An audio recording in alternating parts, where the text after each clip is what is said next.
저는 사실 이 책을 돈의 관점으로 부동산을 다시 보다 보니까 좀 더 어려웠던 것 같아요. 이게 지금 다들 속도가 안 나고 진도가 안 나간다라는 게 저자분이 던져주시는 메시지는 분명히 있는데 이거를 내가 생각하는 수준으로 이해를 자꾸 하려고 하니까 생각보다 좀 더 어렵지 않았을까라고 생각을 하고, 저는 오늘 보면서 좀 그 생각을 했어요. 돈의 흐름을 보면서 부동산을 선택해보는 것, 부동산이 오를 것인지 내릴 것인지에 대한 예측을 충분히 할 수 있을 것 같다라는 생각을 좀 하게 됐고, 그래서 우리나라는 결국에는 전세제도 때문에 사실 그 다른 나라에서 겪었던 부채라는 게 한 명이 지는 부채를 우린 두 명이서 지고 있잖아요. 그래서 그렇게 되다 보니까 이게 쉽게 꺼질 수 없는 부분 중에 하나인 것 같아요. 근데 두 명의 몫이 들어가 있다 보니 이게 자칫 잘못 붕괴가 되다 보면 너무 많은 문제들이 발생을 하다 보니 그래서 좀 이게 수요와 공급에 대한 조절을 더 많이 하고 있지 않을까? 다른 나라보다 좀 더 세밀하게 하고 있지 않을까라는 생각을 조금 하게 됐고,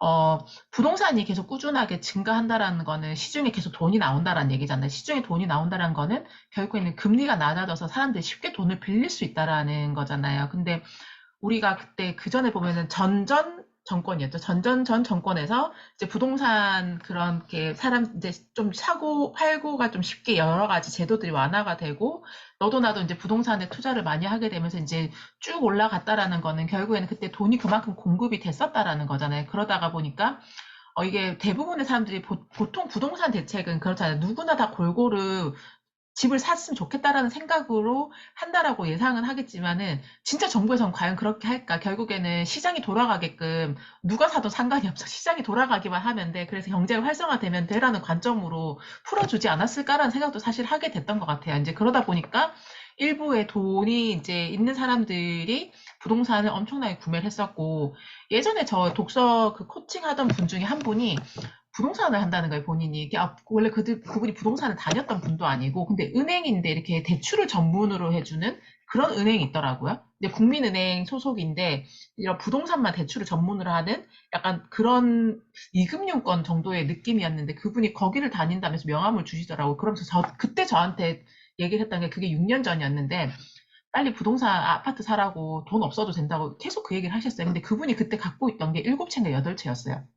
그러니까 이거를 빚을 내서 하나를 사고 이걸 담보로 또 빚을 내고 해가지고 이렇게 쫙 하다가 근데 그분이 어느 순간 사라져 버렸거든요. 근데 보니까 이게 아마 대출이 감당이 안 돼서 그러지 않았을까라고 이제 사람들 다 연락이 안 된다고 그 얘기를 했었어요. 그분이 제일 많았을 때는 13채까지 있었어요. 그래서 대전에 집 보러 간다고 대전에 이제 요번에 매매한다 막 이러면서 대전도 왔다가 서울도 갔다가 막 여기저기 엄청 많이 다니셨던 기억이 있는데 그렇게 이제 조금 그런 거에 관심 있던 사람들은 한 번에 막 여러 개를 막 구매를 하다 보니까 실제로 이제 어쨌든 사는 사람이 많으니까 부동산 가격은 당연히 더 올라갈 수밖에 없잖아요. 이런 상황이 생기니까 이제 너도 나도 집 사기가 너무 어려워지고 사는 게 힘들어지고 이러면 이제 이런 얘기들이 계속 나오다 보니까 정부에서는 어쩔 수 없이 여러 가지 규제나 제도를 만들어야 되는 거잖아요. 부동산 값을 낮추기 위해서. 그러다 보니까 1인 1주택 해서 1주택 이상 된 사람들한테는 세금을 많이 걷게 되고 이제 그런 식으로 이제 세액 부담을 많이 주거나 아니면은 금리를 올려서 사람들이 실제로 아파트나 이런 걸 살 때 이제 그 한도를 되게 많이 줄여버렸잖아요. 이제 한도를 줄이면서 한 채 있는 사람들 이상 더 여러 개를 못 사게 하다 보니까 또 이제 이런 게 문제가 생기기 시작을 하죠. 이제 진짜로 집이 필요한 사람들한테는 같이 이게 못 사게 되는 상황이 생기면서 계속 이 문제들은 끊임없이 나왔던 것 같아요. 그래서 그러다가 이제 여기서 보면은 이제 부동산 대책이 이제 생기면서 지금은 사실 금리나 이런 부분들이 사실 영향을 좀 많이 끼치는 것 같아요. 이 금리 영향은 사실 부동산 때문에 생긴 것도 있지만은 두 번째는 코로나 때 너무 많은 돈이 시중에 유통이 되면서 이 돈을 이제 다시 회수를 해야 되겠죠. 돈이 많이 유통되다 보니까 문제가 지금은 이제 그런 자산의 가치가 자꾸 올라가지게 되잖아요. 돈의 가치보다는. 그러다가 이제 돈을 이제 올리기 위해서 금리를 많이 회수하고 있는데 이 중에서 일부분은 부동산 부분엔 좀 완화를 시켜줬죠. 금리 그 뭐지?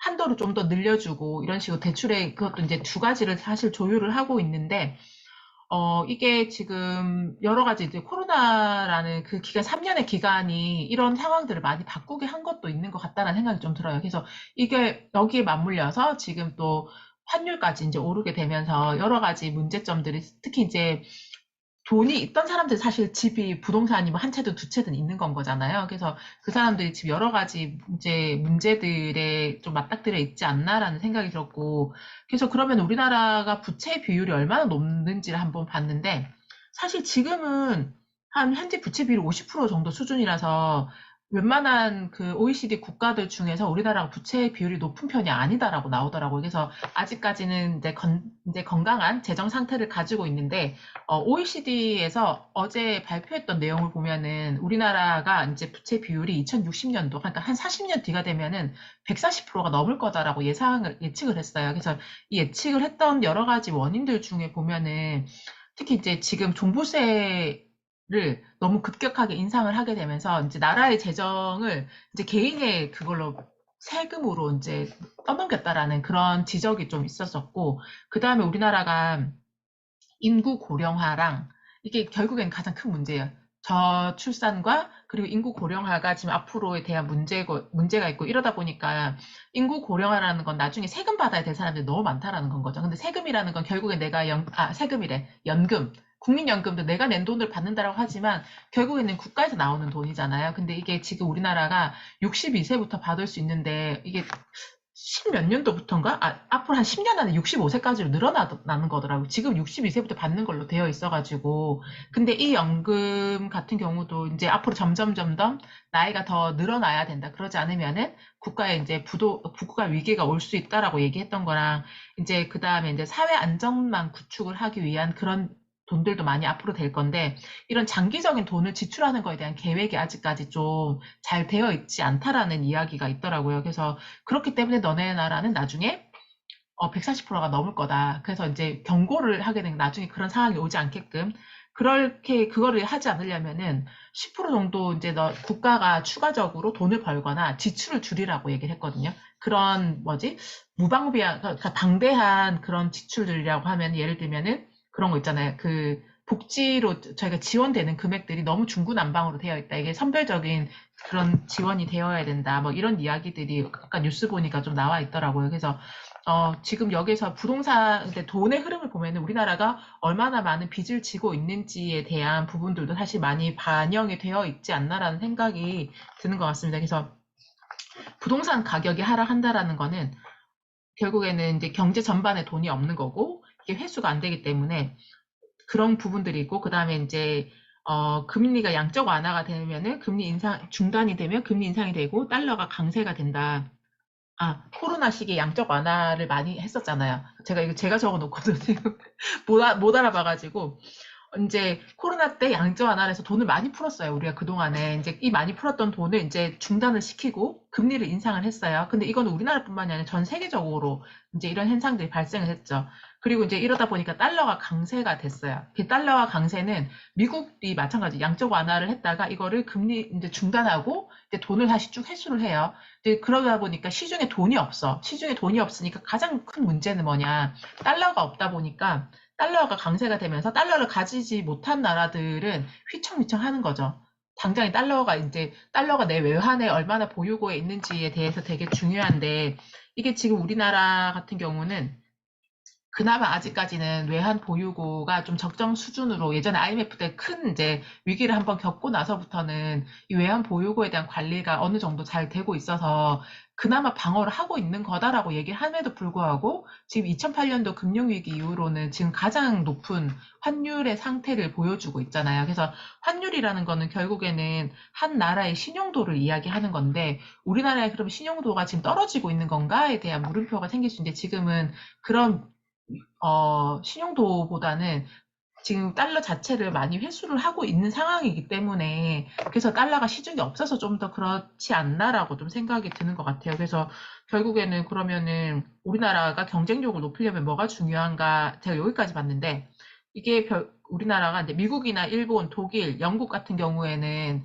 이렇게 외환 위기에 흔들리지 않은 가장 결정적인 거는 그거래요. 글로벌 기업이 많은 거. 그러니까 외국에서 돈을 벌어올 수 있는 기업이 많기 때문에, 그리고 뭐 미국 같은 경우는 기축통화국이기 때문에 사실 여기는 환율이라는 개념 자체가 의미가 없대요. 자기네들이 발행을 하기 때문에 환율이 높고 낮음이 크게 의미가 없고, 그러면은 결국에 그 외적으로 달러를 달러를 쓰지 않는 나라들 같은 경우에는 외환 보유고를 높일 수 있는 능력을 키우는 게 무엇보다도 중요하다. 여기까지 제가 본 내용입니다.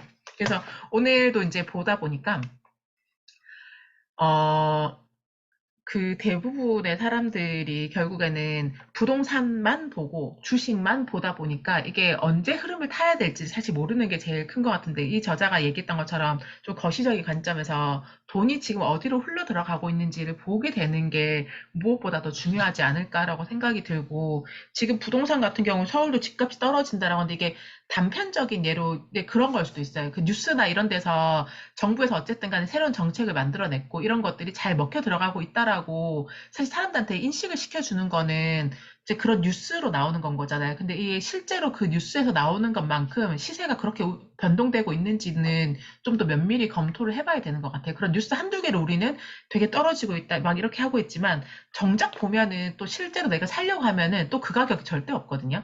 그런 것들 때문에 언론에서 나오는 것들을 100% 믿는다라고 하기보다는 아 지금 이런 흐름으로 가고 있구나라는 것들을 좀 인식하는 게 좀 중요하지 하지 않을까라 생각하고 지난번에 우리가 어디서 살아야 하는가라는 책에서 보면은 결국에는 현장을 보는 것만큼 좋은 건 없는 것 같아요. 그래서 예를 들면 내가 어디에 뭐 이사를 갈 건데 이제 거기 이사를 가려고 하는 동네가 진짜 집값이 떨어졌는지는 직접 가서 확인해 보는 게 제일 좋고 요즘에 대구 같은 경우는 어제 뭐 반값 아파트도 나왔다라고 할 정도로 지금 되게 위기다 이런 뉴스들이 계속 나오는데 실제로 정작 가면은 대구에도 그렇게 아파트가 싸지는 않았던 것 같아요. 그래서 그런 것들은 뉴스에서 보는 것들을 100% 믿기보다는 실제로 돈의 흐름이라든지 거기에 이제 여러 가지 돈만 보는 건 또 아니겠죠. 거기에 여러 가지 상황이나 이런 것들도 같이 봐야 되는 부분들이 있겠지만 결국엔 제일 첫 번째로는 돈이 어떻게 흘러 들어가는지를 보는 것도 우리가 좀 중요하지 않을까라는 생각을 좀 해보게 된 것 같습니다.